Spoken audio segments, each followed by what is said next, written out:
Class 7 third unit test math model question set class 7-এর final পরীক্ষার অঙ্ক প্রশ্নপত্র। দেখো এই প্রশ্নগুলো রয়েছে, চলো আমরা সলভ শুরু করে দিচ্ছি। একে বলেছে দেখো সঠিক উত্তর নির্বাচন করো, 6টি প্রশ্ন 6 নাম্বার। একের 1 নাম্বার 4:5, তারপরে দেখো $64:x হলে এক্সের মান কত হবে। একদম সোজাভাবে কিন্তু আমরা এখন করব। লক্ষ্য করো, দেখো 4:5 মানে কী হবে, 4/5 হবে, রাইট। আর এই দেখো $2 মানে আমরা কী করবো, সেটাকে ইকুয়াল নিয়ে আসবো, মানে সমান সমান দিয়ে দেবো।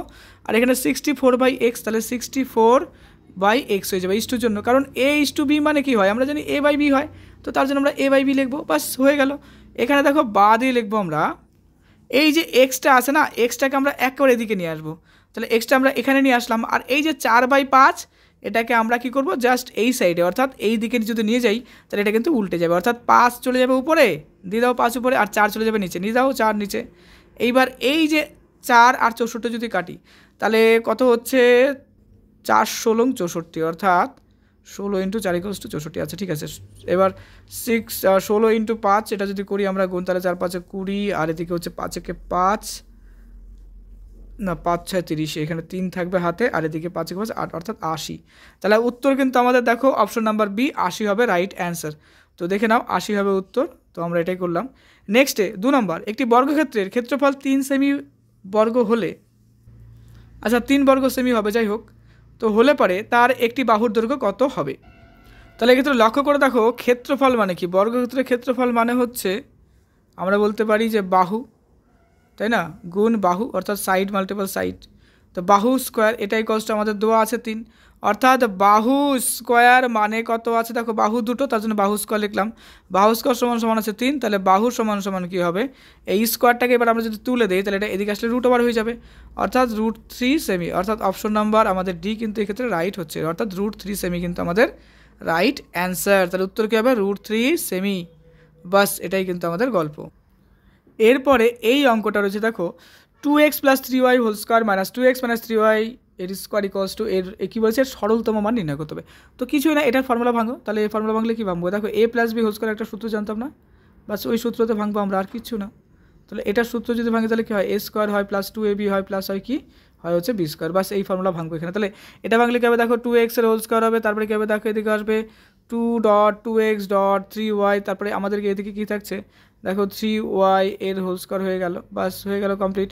আর এখানে মাইনাস আছে, লিখে দাও মাইনাস, এখানে দেখো 2x আর 2x এর স্কোয়ার করতে হবে, চলো একটা ব্র্যাকেট করে দিচ্ছি এখানে, তো এটার স্কোয়ার হচ্ছে, তারপরে লিখবো 2.2x.3y প্লাস লিখবো কি বলো তো, এখানে লিখবো হচ্ছে কি আমাদের থাকছে হচ্ছে 3y এর হোল স্কোয়ার। তো টোটালটাকে যদি আমরা চেঞ্জ করি তাহলে আমাদের এখানে আছে 4x² হয়ে গেল, এখানে 2 × 4 3 × 4 12 xy হবে, তারপরে এখানে আসবে 3 × 3 = 9 y² হবে, তারপরে এখানে হচ্ছে কি দেখো 2 × 4, তো লিখে দেবো 4x²। কেন মাইনাস হলো, দেখো এই যে মাইনাস আছে, এই মাইনাসের জন্য এখানে মাইনাস হয়ে গেল। আর এদিকে এই যে দেখো 2 × 4 3 × 4 12, অর্থাৎ এখানে হবে 12 হবে। আর এখানে একটা মাইনাস, খেয়াল করো কোথাকার মাইনাসের কথা বলছি, এখানে একটা মাইনাস আছে, এখানে একটা মাইনাস, তাহলে মাইনাসে মাইনাসে কী হয়ে যাবে, প্লাস হয়ে যাবে, তাহলে 12xy থেকে গেল। আর লাস্টের পার্টে দেখো আমাদের 3y², এই যে 3 মানে কি 3 × 3 = 9, 9y² হবে, বা সেটা হয়ে গেল।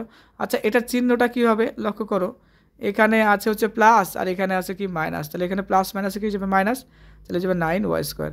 তো এইবার গল্পটা দেখো, এই যে দেখো 9y² কেটে গেল, 4x² কেটে গেল, কারণ প্লাস মাইনাস কেটে যাচ্ছে, তাহলে পড়ে থাকছে কি আমাদের 12xy, এখানে থাকছে 12xy, তাহলে 12 আর 12 যোগ করলে কত হবে 24, অর্থাৎ 24xy কিন্তু আমাদের হয়ে যাবে উত্তর।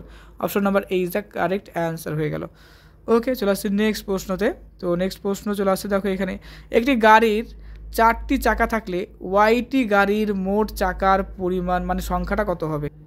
দেখো একটি গাড়ির চাকা কয়টা, 4টা, তাহলে ওয়াইটি গাড়ির চাকা কয়টা হবে, তাহলে লিখবো 4 × y, তাহলে উত্তর হয়ে যাবে দেখো 4y, বাস এটাই কিন্তু আমাদের নির্ণয় সলিউশন, অর্থাৎ সি নাম্বার উত্তর হবে রাইট। বাস চলে আসছি নেক্সট প্রশ্নতে আমরা। এখানে বলেছে বিদ্যালয়ে মোট 800 ছাত্রছাত্রীর মধ্যে 200 জন ছাত্রী থাকলে ছাত্র ছাত্রীর অনুপাত কত হবে। তো লক্ষ্য করো মোট ছাত্র কত 800, তাই তো, তাহলে 800 হচ্ছে মোট ছাত্র ছাত্রী, তার মধ্যে কি বললো দেখো এখানে বললো যে ছাত্রী আছে কত, ছাত্রী আছে হচ্ছে এখানে 200, তাই তো, তাহলে পারে মোট ছাত্র কত 800, তাহলে ছাত্র কত হবে, তাহলে কী করবো আমরা 800 থেকে 200 বিয়োগ করবো, বিয়োগ করলে হবে আমাদের 600 জন, বাস এটা 600 জন হয়ে গেল। এবার ছাত্র বলেছে ছাত্রী ছাত্র ছাত্রী সমান সমান লিখবো হচ্ছে কত 600 অনুপাত দিয়ে লিখবো 200। তাহলে দুটো সিমিলার শূন্য কেটে দাও, তাহলে 6:2 থাকছে। এবার যেহেতু জোড় সংখ্যা দেখো 3 2 6 আর এখানে 2 1 2, তাহলে আমাদের 3:2 আসছে কত 1, বাস 3:1। এটা কত নম্বর অপশনে মিলছে? এই নাম্বার উত্তর কিন্তু আমাদের পারফেক্ট হয়ে যাচ্ছে 3:1। ওকে, চলে আসছে নেক্সট প্রশ্নতে। সুষম ষড়ভুজের কর্ণের সংখ্যা হবে, তো সুষম ষড়ভুজের কর্ণের সংখ্যা কত হবে? 9টা হবে আমাদের। ওনার কী হয়? 9টি হয়। উত্তর লিখবো দেখো 9টি। এরপরে 2 এর প্রশ্ন, নিচের প্রশ্নগুলোর উত্তর দাও। প্রথম প্রশ্ন সরল করো এবং সূচক আকারে প্রকাশ করো। দেখো 6² আছে, ইন্টু আছে দেখো 6⁴, ভাগ বলেছে কত? দেখো 6⁷। একদম সিম্পল একটা ম্যাথমেটিক্স। চলো দেখো সলিউশনটা এইভাবে আসবে। দেখো 6³ হবে, কী করে আসছে? 6² উপরে কিউব, তাহলে 3 2 কত হচ্ছে বলো? 6 আসবে। কেন? এই দেখো এখানে আছে 2, এখানে আছে 3, তাহলে কী হবে? 3 2 দেখো 2 আর 3, আলটিমেটলি 6। তাহলে মান কী হবে? দেখো 6⁶। এই দেখো এখানে 6⁶ লিখবো, এই যে বিষয়টা এখানে লেখা হলো। আর একই রকম এখানে 4 আছে, লিখে দাও 4, ভাগ আছে 6⁷ থাকা। এরপরে কী হয়? পাওয়ারগুলো কিন্তু আমাদের যোগ করতে হয়। কীভাবে? দেখো এই যে এখানে আছে 6, এখানে আছে কত? 4, অর্থাৎ 6⁶ আমাদের কি আছে? গুণ আছে 6⁴। তাহলে পাওয়ার যোগ, তাহলে 6⁶ প্লাস হবে 4, তাহলে আমাদের দেখো 6 হবে 10, রাইট। আর 6⁷ ভাগ, তাহলে 6⁷ আমাদের ভাগ করে দেবো, আর কিচ্ছু না। 6⁷, তাহলে ভাগ মানে কি? ভাগ মানে মনে রাখবো হচ্ছে বিয়োগ, মানে 10 - 7 হবে, পুরো হবে 6, নিচে হবে 6। তাহলে 10-এর থেকে 7 বিয়োগ করলে হবে কত? 3, অর্থাৎ 6⁵। আমাদের অ্যান্সার কত? 6⁵ চলে আসবে। বাস এই গেল সলিউশন। চলে আসছি নেক্সট প্রশ্ন। জল জমে বরফ হলে আয়তন 10% বাড়ে, কিছু পরিমাণ জল তা থেকে বরফের আয়তন অনুপাত। আচ্ছা, জল এবং বেড়ে যদি যাই হোক না কেন, এটা 10:11 হবে। কী হচ্ছে? জলের আয়তন হলো 100, জল থেকে বরফ হলে আয়তন বৃদ্ধি পাচ্ছে, তাহলে 100 এককের 10%, তাহলে আমরা বলতে পারি এখানে 10 একক। তো এটা আলটিমেটলি এত ক্রিটিক্যাল না করে আরও সোজাভাবেও করা যেতে পারে, যে 100 একক জল বরফে পরিণত করলে পারে কত হবে? যেহেতু আয়তন বলছে 10% বাড়বে, তাহলে 100 হলে তার সঙ্গে 10 যোগ করলে কত হবে? অবশ্যই হয়ে যাবে 110, বাস 110 দিয়ে দাও। আর আরেকটা বিষয় চিন্তা করো, এখানে বরফ ছিল কত? আমাদের জল ছিল আমাদের কত? 100, তাই তো? সেটা বরফ হয়ে 110 হয়ে গেল। তাহলে আমাদের চেয়েছে কি? যে জল এবং বরফ, তাহলে জল ছিল কত? 100, লিখে দাও 100, বরফ ছিল কত? 110, 0 কাটো, থেকে যাচ্ছে 10:11, বাস এই হলো আমাদের সলিউশন। বাস কমপ্লিট হয়ে গেল। চলে আসছি নেক্সট প্রশ্নতে। মান নির্ণয় করো -21, 121 ভাগ কী বলেছে? যে -11। আচ্ছা, -121, এটা হচ্ছে -11। আচ্ছা, এটা দেখো, এটা হবে ভাগ, মানে তো এটাই হবে। দেখো মাইনাস মাইনাস গ্যাচাং কেটে গেল। আর 121 মানে কি? 11 গুণ 11, তাই তো? 11 গুণ 11 মানে হচ্ছে 121, তাহলে 11, একটা 11 কাটো, তো আমাদের পড়ে থাকছে জাস্ট একটা 11। বাস এটাই কিন্তু সলিউশন হয়ে গেল। ওকে, সলিউশন দেখো। আচ্ছা, নেক্সট আসছে সরল করো এবং ঘাতের আকারে প্রকাশ করো। 4⁵, আর দিকে আছে দেখো a⁸ b³ আছে। তো এটার মানে কি? দেখো এখানে 5 আছে, এখানে 5, তো সিমিলার পার্ট কাটো, তাহলে আমাদের এখানে 5, এদিকে থাকছে কত? আমাদের 8 থাকছে, আর এখানে থাকছে 5, তাহলে মানে এখানে থাকছে আমাদের a³ থাকবে। আর 3-এর থেকে যদি 2 চলে যায়, দেখো উপরে b এর উপরে কত আছে? 3, নিচে আছে 2, তাহলে 3-এর থেকে 2 বিয়োগ করলে আমাদের 1 আসবে, অর্থাৎ আমাদের আলটিমেটলি একটা b আসবে, অর্থাৎ a³ b is the solution হয়ে যাবে। বাস চলে আসছি দেখো সলিউশনে, a³ b হয়ে গেল। নেক্সট আসছে আমরা পরের অঙ্ক, যোগ করো। তো এই অঙ্কটা আছে, টোটালটাকে কী করবো? কিছুই না, খালি যোগ করে দেবো। ইজি একটা ম্যাথামেটিক্স। দেখো যোগ করলে আমাদের এরকম আসবে। ওকে, নেক্সট 6 নম্বর। 0.997-এর 2 দশমিক স্থান পর্যন্ত আসন্ন মান লিখো। বাকি অঙ্কগুলোর সলিউশন করে দেওয়া আছে, তুমি দেখে নাও। ভিডিও অনেক বড় হয়ে যাবে পরীক্ষার টাইম তোমাদের। সরলতম মান নির্ণয় করতে বলছে এখানে 7 নাম্বার। এই যে প্রশ্নটা রয়েছে, কিছুই না, সলিউশনের জন্য আমরা কী করবো? এটাকে জাস্ট b² ধরে নেবো। দেখো b² = 6 ধরে, বা x = 3 - 2b, এই মানগুলো এখানে পুট করবো। পুট করার পরে দেখো সিম্পল সলিউশন। ওকে, একটা ফর্মুলার মধ্যে যাবে, সেটা হচ্ছে কি? আমরা জানি যে এই যে a+b² যে সূত্রটা আছে না, তার একটা আরেকটা সূত্র আছে a-b² সূত্র, বাস এই ফর্মুলার মধ্যে যাবে। মানে x - y ফর্ম যদি আমরা লিখি, তাহলে আমাদের কী হতে পারে? x² হতে পারে, -2xy হবে, প্লাস হবে y²। বাস এই সলিউশনের উপর বেস করে আমরা করবো, আর কিচ্ছু না, ফর্মুলার উপর বেস করে। তারপরে 3-এ বলেছে নিচের প্রশ্নগুলোর উত্তর দাও। 5 × 10 নম্বর রয়েছে। তো বলেছে একটা আমাদের পাড়ার বর্গক্ষেত্রাকার ক্লাব ঘরের একটি পাশের দৈর্ঘ্য 15 মিটার এবং উচ্চতা 5 মিটার। এই ক্লাব ঘরে 1.5 মিটার চওড়া ও 2 মিটার উঁচু 4টি দরজা আছে। দরজা বাদ দিয়ে প্রতি বর্গমিটার 350 টাকা হিসাবে 4 দেওয়াল তেল রং করতে কত খরচ হবে? ঠিক আছে, তো এই দেখো সলিউশনটা। ওকে,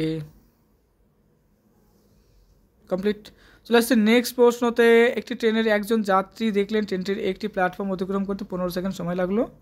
ট্রেনটির গতিবেগ যদি ঘন্টায় 60 কিমি হয় তবে প্ল্যাটফর্মের দৈর্ঘ্য কত হবে? সলিউশন। ওকে, বাকি পার্ট কমপ্লিট হয়ে গেল, 250 মিটার। এরপর আসছে নেক্সট 4 প্রশ্ন। দেখো 12,100 টাকা মধু মানুষ কুন্তল ও ইন্দ্রের মধ্যে 2:3:4:2 অনুপাতে ভাগ করে দিলে কে কত টাকা পাবে? একদম এটাও সিম্পলভাবে করা হলো, দেখো। ওকে, উত্তর আসবে এটা কিভাবে হবে, এই দেখো সলিউশন। ওকে, কমপ্লিট হলো। নেক্সট আসছি আরেকটা অঙ্ক। দেখো একটি সংখ্যার অর্ধেক সংখ্যাটির 1/10 অংশ অপেক্ষা বেশি, আর সংখ্যাটি কত হবে? তো সলিউশন এই যে করা হলো এখানে। ওকে, ঠিক আছে, কমপ্লিট হয়ে গেল। নেক্সটে প্রথম বীজগণিতিক সংখ্যামালা দ্বিতীয় বীজগণিতিক সংখ্যামালা দিয়ে ভাগ করো। তো এই ছিল প্রশ্নটা। সলিউশন দেখো এই যে। আরও অনেকগুলো সেট রয়েছে, সেগুলো আপলোড করব আমি তোমাদের জন্য। এবার সরল করো একটা প্রশ্ন রয়েছে, একটু চোখ বুলিয়ে নেবে প্রশ্নটা। এই দেখো 37 - 37x হবে এটা উত্তর। এরপর আসছি আর একটা প্রশ্ন। এই সলিউশনটা এইভাবে বেরোবে। ওকে, চলে আসছে নেক্সট প্রশ্নতে। ইম্পর্টেন্ট একটা ম্যাথামেটিক্স সলিউশন। এরপরে ছবি আঁকতে হবে। 5 প্রশ্ন দেখো বলেছে AB 4 সেমি, BC 3 সেমি, CD 5.5 সেমি, ADA = 5 সেমি ও BD 6.5 সেমি হলে ABCD চতুর্ভুজ আঁকো। তারপর একটা সমদ্বিবাহু ত্রিভুজ আঁকতে হবে। আচ্ছা, হয়ে গেল। তারপর ছেদক ভেদক কি, বিপ্রতীপ কোণ কাকে বলে, রম্বস বর্গক্ষেত্রের মধ্যে পার্থক্য, 3 নম্বর ত্রিভুজের মধ্যমা কাকে বলে, ত্রিভুজের মধ্যমা তিনটির ছেদবিন্দুর নাম কি। তারপর নিচের প্রশ্নগুলোর, আচ্ছা এটাই কিন্তু আমাদের টোটাল সলিউশন, প্রশ্ন সেট কমপ্লিট হলো। ওকে, দাদার ক্লাসের মধ্যে তোমরা অবশ্যই সাবস্ক্রাইব করে দিও আর ভিডিও অবশ্যই শেয়ার করে দিও। পরীক্ষার জন্য জানাই বেস্ট অফ লাক।